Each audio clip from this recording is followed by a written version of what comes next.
जमीन से लेकर समंदर तक चीन अपनी ताकत बढ़ाने में जुटा है।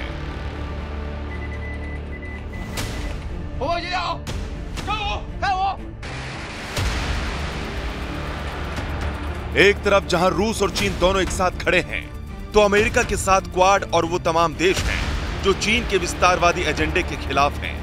सवाल है कि क्या साउथ चाइना सी में जंगी हलचल तेज हो गई है? ये सवाल इसलिए क्योंकि समंदर में चीन को उसकी हद बताने के लिए एक ऐसा चक्रव्यूह तैयार किया गया है जिसके बारे में चीन के राष्ट्रपति शी जिनपिंग ही नहीं बल्कि नॉर्थ कोरिया का सन की तानाशाह किम जोंग भी कभी सपने में नहीं सोच सकता। दरअसल साउथ चाइना सी में चीन की दादागिरी और बढ़ते वर्चस्व को कमजोर करने के लिए अमेरिका और फिलीपींस अब एक साथ खड़े हो गए हैं। दोनों देश इस बात पर सहमत हो गए हैं कि अमेरिकी फौज साउथ ईस्ट एशियाई देश फिलीपींस में 4 और सैन्य ठिकानों का इस्तेमाल कर सकती है। इसका मकसद साफ तौर पर साउथ चाइना सी में चीन के बढ़ते कदम को रोकना है। अमेरिका के लिए यह बड़ी कामयाबी है क्योंकि इन सैन्य बेस के जरिए अमेरिका अब दक्षिण चीन सागर और ताइवान के करीब चीन की हर साजिश पर नजर रख सकेगा। बताया जाता है कि फिलीपींस से मिला बेस ताइवान और साउथ चाइना सी की सीमा में है।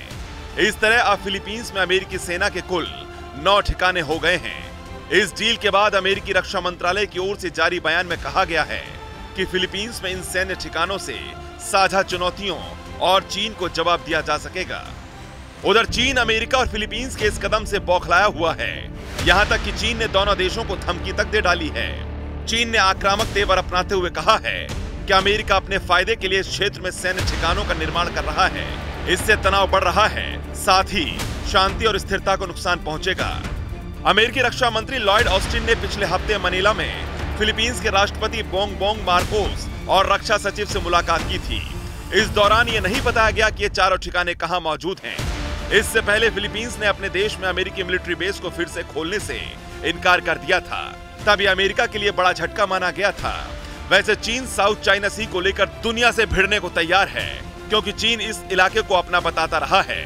अमेरिका और पश्चिमी देश यहाँ तक कि नेटो भी इस इलाके में चीन की परियोजना को लेकर कई बार चिंता जाहिर कर चुके हैं। उधर चीन के इरादों को साउथ कोरिया भी अच्छी तरह समझ चुका है।